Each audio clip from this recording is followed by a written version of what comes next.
National highways ఒక్క దాంట్లోనే 12,000 కోట్ల రూపాయలు ఖర్చు పెట్టాం ఒక్క సంవత్సరంలో. మీరు రోడ్లు చూస్తున్న అన్ని రోడ్లు బాగున్నాయి. ఒకప్పుడు నేషనల్ హైవే పక్కకు వస్తే గోతులే, గుంతలే. ఈరోజు నేను ధైర్యంగా చెప్పగలుగుతున్నా, ఆర్ఎండ్బి రోడ్లన్నీ రిపేర్లు చేస్తాం. ఇప్పటికే గుంతలు పూడ్చాం. మళ్ళీ రాబోయే రోజుల్లో బెస్ట్ రోడ్లుగా తయారు చేసే బాధ్యత నాది.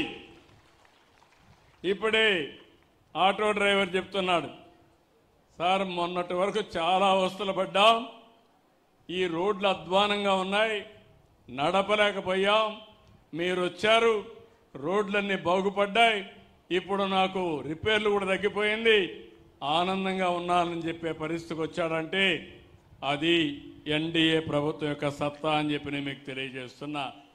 ఈ కడప జిల్లాలో రాయలసీమ స్టీల్ ప్లాంటే కాకుండా ఈరోజు మీరు ఒకసారి చూస్తే సోలార్ కరెంటు కానీ, విండ్తో తయారు చేసే కరెంటు కానీ, పంపుడు స్టోరేజ్ కానీ, ఇంకో పక్కన ఏదైతే బయోఫ్యూయల్ కానీ, ఇవన్నీ కూడా మీరు చూస్తే దగ్గర దగ్గర 9,719 మెగావాట్లు,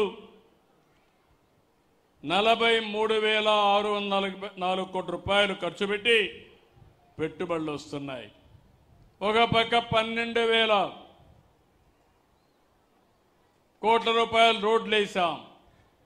ఆర్ఎండ్బి రోడ్లు అదనంగా ఉన్నాయి. ఇంకో పక్క 5,000 కోట్లతో కొప్పర్తి ఓర్వకల్ ఇండస్ట్రియల్ కారిడార్స్ కింద అవన్నీ ఇన్ఫ్రాస్ట్రక్చర్ తయారు చేస్తున్నాం. ఒక గ్రీన్ ఎనర్జీలో 44,000 కోట్ల రూపాయలు ఖర్చు పెడుతున్నాం. జేఎస్డబ్ల్యూ ఏదే స్టీల్ ప్లాంటు వాళ్ళు కూడా ఒక 5,000 కోట్లు ఖర్చు పెడతారని చెప్పి కూడా నేను మీకు తెలియజేస్తున్నా.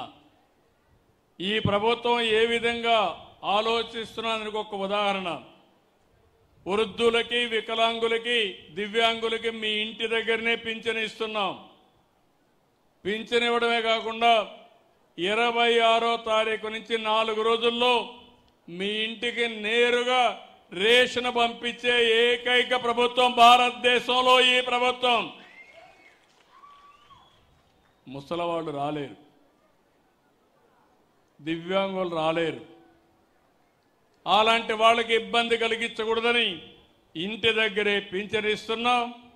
ఇంటి దగ్గరనే ఎసెన్షియల్ కమాడిటీస్ కూడా, రేషన్ కూడా ఇంటి దగ్గరనే ఇస్తున్నామని చెప్పి నేను మీకు తెలియజేస్తున్నా. ఇలాంటి కార్యక్రమాలు చేసి ఈరోజు ఇంకో పక్కన ఇక్కడ చూస్తే దగ్గర ఇప్పుడే ఆదినారాయణ రెడ్డి గారు, భూపేష్ రెడ్డి గారు ఇక్కడ ఉన్నారు. ఇద్దరు కూడా నియోజకవర్గానికి బాగా పనిచేస్తున్నారు. ఒక ఆయన బీజేపీలో ఉన్నాడు, ఒక ఆయన తెలుగుదేశంలో ఉన్నాడు. ఎప్పుడు కూడా జమ్మల మడుగు తెలుగుదేశం పార్టీకి కంచు కోట, దీంట్లో అనుమానమే లేదు. ఈరోజు తెలుగుదేశం, బీజేపీ, జనసేన కలిసి ఎన్డీఏలో ముందుకు పోతున్నాం. కేంద్రంలో నరేంద్ర మోడీ గారు, వారి ప్రభుత్వం మనం చేసే కార్యక్రమాలకు పూర్తిగా సహకరిస్తున్నారు.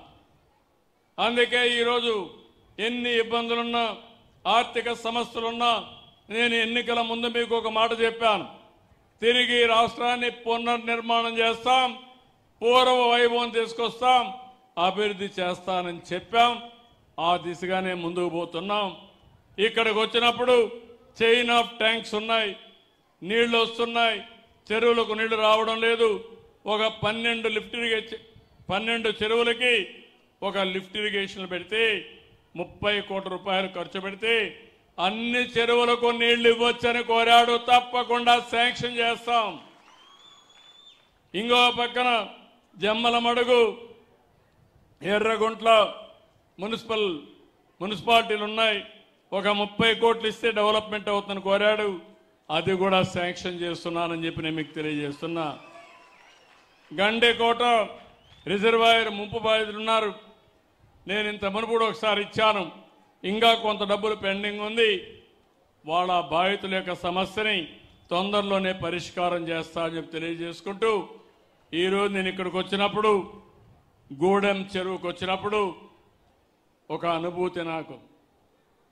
నేనేదో హైదరాబాద్ అమరావతిలో కూర్చునేవాడిని కాదు.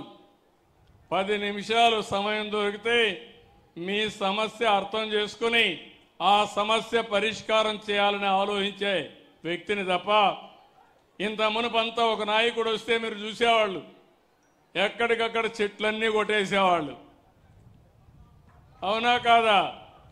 పరదాలు కట్టేసేవాళ్ళు, అవునా కాదా? ఇప్పుడు పరదాలు ఉన్నాయా? ముఖ్యమంత్రి అంటే రాజభోగాలనుకున్నారు, కాదు. ముఖ్యమంత్రి కానీ, ప్రధానమంత్రి కానీ, మంత్రులు కానీ, ఎమ్మెల్యేలు కానీ ప్రజలకు సేవకులం తప్ప మేము పెత్తందారులు కానీ కాదని మరొక్కసారి విజ్ఞప్తి చేస్తున్నా. మీకు అందుబాటులో మేము ఉండాలి, సేవాభావం మాలో ఉండాలి, అనునిత్యం మిమ్మల్ని గురించి ఆలోచించాలి, మీ బాగోగులు చూడాలి, మీ కష్టాలు చూడాలి.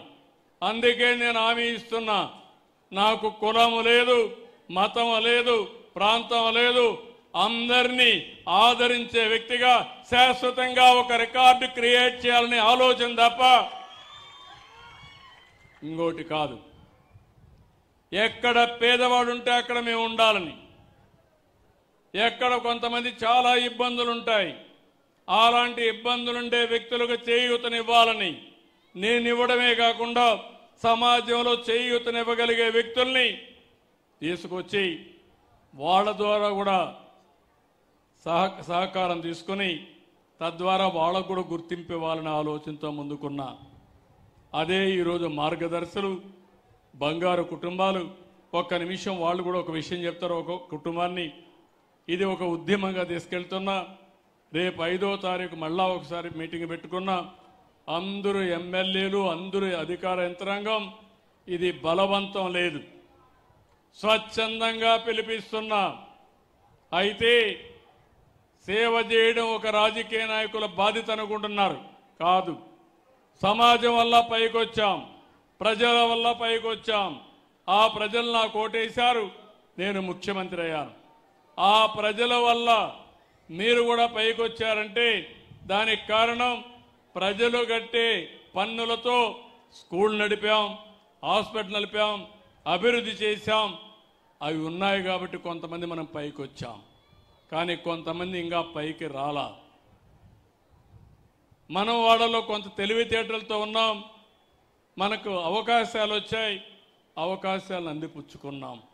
అందుకే ఈరోజు నేను చెప్పేది, ఇలాంటివి వచ్చినప్పుడు ఎవరైతే లాస్ట్ మైల్లో ఉంటారో, కష్టాల్లో ఉంటారో వాళ్ళని ఆదుకోవడానికి ఇక్కడికి వచ్చాం. అవన్నీ కూడా చేస్తామని చెప్పి నేను మీకు తెలియజేసుకుంటూ, అదే మాదిరిగా ఈ నెల 7వ తారీఖున ఇంటర్నేషనల్ చేనేత దినోత్సవం ఉంది.